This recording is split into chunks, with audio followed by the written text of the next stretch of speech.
Hello everyone, this is Josh of Green Mountain Grills, and today I'm going to show you how to replace the control panel on your Green Mountain Grill Prime. First, what you're going to want to do is unplug the grill. Next, you'll want to take 7mm socket or crescent wrench and remove the 2 screws holding the panel on.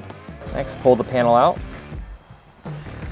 After you pull out the control panel, you can see your 3 multi-plug connections, and then you also have the low pellet alarm and the thermal sensor wire. So with these multi-plug quick disconnects, you have one here that goes to your igniter wires and your power cord wires. And then this next one here goes to your auger motor and the other one to your combustion fan. 3 multi-plug quick disconnects can't get mixed up. They're all specific for the part that they're going to.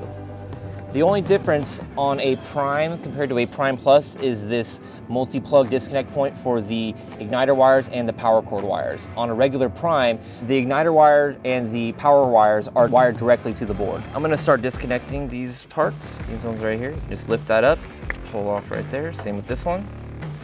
Pull off. Okay, now I got the new control panel here. I'm gonna go ahead and install it right now. Got the thermal sensor.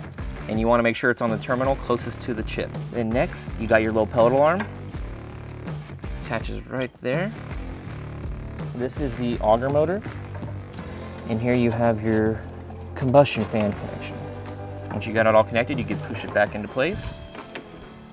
And then you just have your 2 7mm screws to screw back into place to mount the panel back up.